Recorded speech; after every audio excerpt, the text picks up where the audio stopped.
Hi everyone, this is the Grand Duke Dmitri 1915 Diary Series. I'm William, and we are at headquarters. Well, that's where we're based at the moment, making lots of side trips.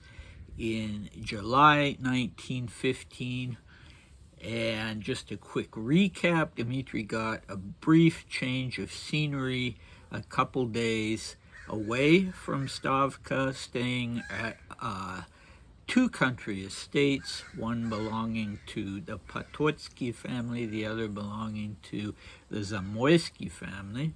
And while he was there, neither of the hosts seemed to be present, but while he was there, he spent some downtime with the hostess, Marinka Zamoyski, and he went hunting. So I guess I shouldn't say the husbands weren't there, just that, they aren't mentioned. And then it was back to Stavka, and when he returned to Stavka, he noticed there was a very heavy mood or atmosphere, as he put it, and I think that more or less corresponded with his own feelings going back to Stavka, and things were going very badly for Russia in the war at that moment. So yeah, that's the recap. We're starting with the 15th of July, and Dmitri is going to Poland. The two country estates and also headquarters itself were in Belarus, but on the 15th he's off to Poland. So here we go. Sedlets, 12 o'clock departure to Sedlets. Trip, heat, dominoes, red at 8:30 in Sedlets. Went to cinema and candy store. Conversation with Sheremetyev. Meeting with Dolgoruki. Departure from Sedlets. So let's see what gaps we can fill in with that. Well, it was a long day on the train. This wasn't a day trip. So 12 o'clock to 8:30 in the evening, noon to 8:30 in the evening while he was on the train. He tells us what he did. He arrives in Poland, and sounds like he made a beeline for the cinema. Last time he'd been in Sedlets just a short time before, and he went to this cinema and to this candy store. He went to both of them, so rather sweet, actually, pun intended, I guess. He went to the candy store. He doesn't tell us, of course not. Would it kill you to tell us what movie he went to? I'd love to know. Okay, then a couple of a conversation and a meeting. The conversation, obviously casual, was with Dmitri Alexandrovich Sheremetyev, a man in his 40s, a member of the Imperial Suite, a colonel in the Cavalier Guards. Chevalier Garde in French, I guess. Okay, same. And then a meeting or a meet-up. I don't know quite what he means by this one, with Sergei Alexandrovich Dolgoruki, who was a major general of the suite, the Imperial Suite, attached to the service of the Dowager Empress, and the sort of companion, let's say, of Grand Duchess Ksenia, whose husband was unfaithful, to say the least, and so she never married this man, but as I understand it, they were together, more or less. And Dmitri liked both these men. They were both friends of his, and so I don't think it was, related to his duties, but they were there, so he had a chance to talk to them. All right. Now we go to the 16th, of course, /29th July. Returned from Sedlets, morning in my quarters, lunch at Stavka with Misha, conversation, afternoon in my quarters, and Misha. tea, riding, said goodbye to Misha. Dinner at Stavka, staff cinema, tea at Vava Galitsyn's, then Soldatenkova. All right, so I said that he spent the night in Sedlets, but I wonder now, since this was basically, an 8.5 hour train ride, maybe they left late at night and he slept on the train, because they arrived back at Stavka in the morning, and he goes to his quarters. He never tells us what they were like or what building they were in or if they were in a train. He just says he spent the morning in his quarters until lunchtime. Maybe he took a nap. Then it was lunch at the Supreme Commander's table at Stavka, Nikolai Nikolaevich, and who should be there but Misha? So, of course, this is the Misha. It's Grand Duke Mikhail Alexandrovich, who was in his late 30s at the time, old enough, I think, to be a kind of role model to Dmitri. And he had this, plum position. He was the commander of the Savage Division, which was a Cossack division made up of officers and men, or just men, from Central Asia. So it was sort of the exotic, romantic regiment within the army, highly desirable. And yeah, I do think that Misha was a kind of role model to Dmitri. There was some tension there because of Brasova, because of Dmitri sort of sidling up to her. And in fact, my friend Ed tells me, who's working on the Grand Duke Dmitri biography, tells me that Brasova had given Dmitri the nickname Landish, which means Lily of the Valley, and that Misha would kind of roll his eyes and say, "Oh, Lily of the Valley," and isn't that precious? But later on, and so Ed and I both kind of assumed that the nickname was maybe a bit burdensome to Dmitri, but later on in his diaries after the revolution, he would remember it fondly. He didn't dislike it, apparently. Okay, so the next person he meets with, well, let's see, conversation, and then he writes, afternoon in my quarters and Misha. So does that mean Misha was in his quarters, in which case it should be with Misha? Or does it mean that he spent part of the afternoon in his quarters and part with Misha? I don't know. Very informal. He's not using, even for the first reference, he's not using Grand Duke Mikhail or anything like that, just Misha. Okay, and then he has tea, he goes riding, with or without Misha, I don't know, and then he says goodbye. So Misha is just there briefly. Maybe overnight, but yeah, just there briefly. Then he has dinner at Stavka, another chance to go to the cinema. This is the staff cinema. I don't know if it was purely entertainment or if one of the purposes was to watch the newsreels and the battlefield footage. But anyway, after that, another person is at Stavka, whom he very much likes, and that's Vava Galitsyn. And Vava Galitsyn was another of Nikolash's adjutants, and a particularly faithful and faithful and beloved one.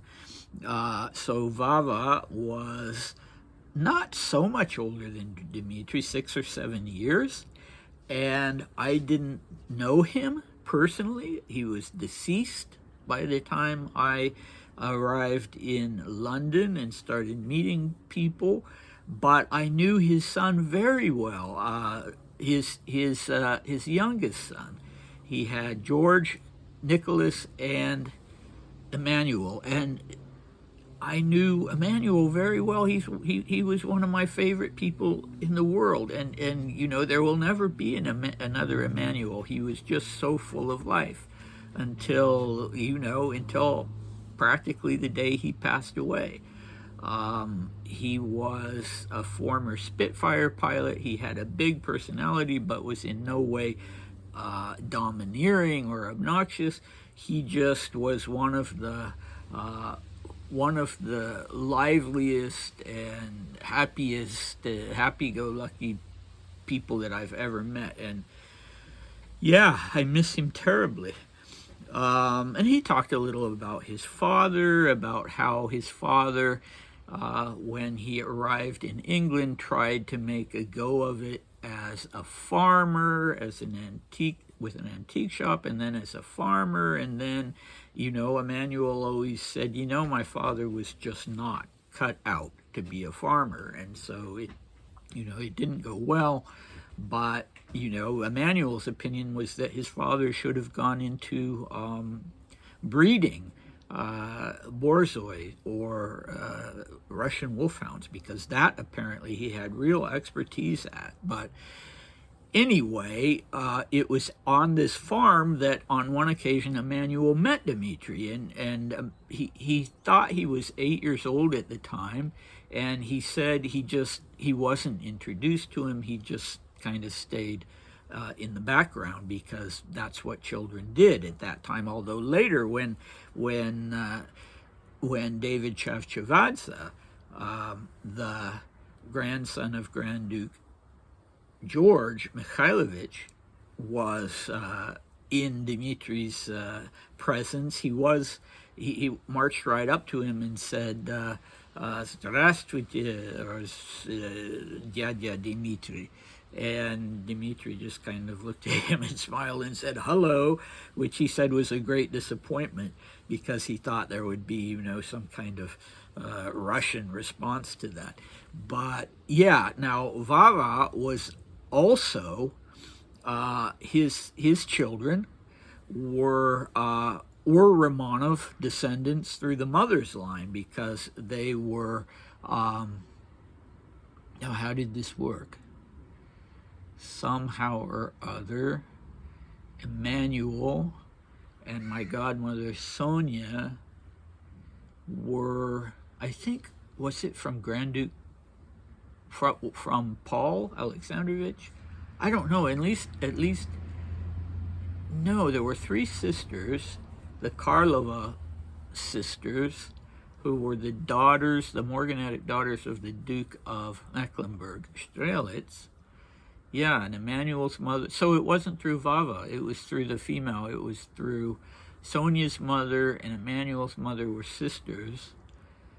Yeah, I don't know. Sorry, I shouldn't go into all of this. It's just, yeah, I have fond memories. I can't really say I met the eldest son, Nicholas. He lived in Victoria, BC, and he wasn't in good health when Emmanuel suggested that I get in touch with him, and so I talked to him on the phone, and then later got to know his widow, and stayed with her once in BC. So all of this feels kind of personal in a nice way.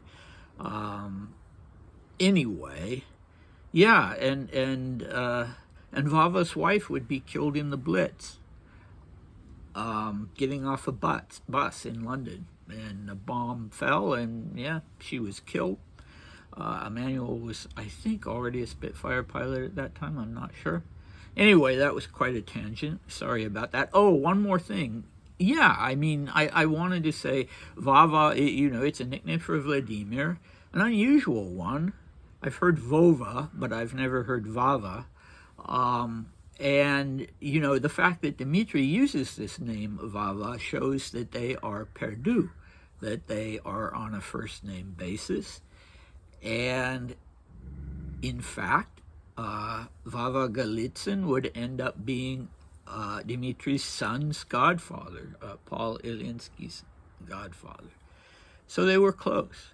And he would get out, he would transfer with Nikolasha to the Caucasus later that year in 1915, and he would get out with Nikolasha and the other members of the imperial family who were in Crimea. They would get out on a British naval vessel called the Marlborough. famous story. Anyway, finished with that, sorry. Let's go on to the 18th. It's a very short one, the 18th/31st July. It starts with an unintelligible word, and then morning massage, lunch, bones, home, tea, riding with Tundutov, dinner, evening with Vava, Jewish cinema conversations. Okay, this line of nouns, lunch, bones, home, tea. Well, what's the whole bones thing about? I think, I can't say 100% sure, but I think that Dmitri is now using the nickname for dominoes. Previously, he's just said dominoes. And let's see if dominoes appear again, or if he is now using the word bones, if he'll use that consistently, the sort of old name of dominoes going back to when they were carved from bone. I have friends who play dominoes who call them that, and if that wasn't the case, I would have had no idea what he meant by bones. What, your bones are aching? I don't know. But he goes riding with Tundutov. We've met Tundutov before. Tundutov was the one who apparently introduced tennis to Stavka. Was he a wealthy man who had a court built? Did he supply rackets? I don't know, but he's the one that Dmitri attributes with having made tennis available at Stavka. Then after dinner, he spends the evening with Vava and goes to the Jewish cinema, so I assume Vava went with him. Why it was a Jewish cinema, I don't know. I assume it had Jewish it was owned by a Jewish family or something, and I don't think they were probably showing Jewish films. It wasn't Jewish cinema in that case. But anyway, conversations, he says after that. With whom? Who knows? So what do we have next time? Well, pretty much routine at Stavka. I mean, he will be making a trip, but he'll sort of be getting back into the routine at Stavka. Madame Soldatenkova will come back into things. And Brasova will be mentioned. All right, even though Misha is gone. So hope to see you then. Bye.